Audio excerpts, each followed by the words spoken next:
இப்போ இன்னைக்கு வந்து எவ்வளோ விஷயம் நம்ம கண்ல பார்க்குறோம். கரெக்ட் தானே? எங்க பார்த்தாலும் கொலை, கொள்ளை எல்லா இடத்துலயும் வந்து ஒரு அநியாய ஆக்கிரமம் நடக்குது. ஆனா முன்னாடிலாம் பார்த்தீங்கன்னா, திருநங்கைகள் மேல இந்த மாதிரிலாம் யாரும் பழிபாவம் சொன்னது கிடையாது.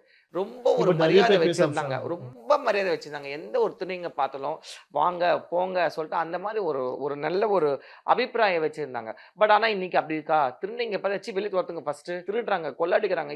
எங்க பார்த்தாலும் வீடியோ ஸ்கேமிங், வீடியோ இது எல்லாமே வந்து ப்ரூஃபோட வந்து அப்படி இருக்கும்பொழுது, கொஞ்சம் நெஞ்சே இருக்கிற அந்த மைனாரிட்டி கம்யூனிட்டில வந்து நிறைய மரியாதைய வந்து நம்ம இழக்க ஆரம்பிச்சுட்டோம். நல்லா புரிஞ்சுங்க. இவங்க வந்து சாதாரணமா இன்னைக்கு நெனச்சிட்டு இருக்காங்க. பட் நாளைக்கு ரொம்ப அடக்குமுறையாகும். அந்த அடக்குமுறை ஆகும்போது இவங்க வெளிய தல காட்டவே முடியாது. அந்த அளவுக்கு கவர்ன்மெண்ட் ஸ்ட்ரிக்ட்டா இப்ப ஸ்டெப்ஸ் எடுக்க போறாங்க. இது தெரியல இவங்களுக்கு. தெரியாம இவங்க விளையாடின்னு இருக்கிறாங்க. இப்ப கூட இவங்களுக்கு லாஸ்ட் சான்ஸ் நாங்க குடுக்குறோம். இந்த சான்ஸ்லயும் இவங்க மாறல. எந்த ஒரு விஷயம் இவங்க வரனா, கண்டிப்பா சென்னை சிட்டில இவங்க கடை கேட்கிறதோ, பாலியல் தொழில் பண்ணவே முடியாது. 100% இது உறுதி.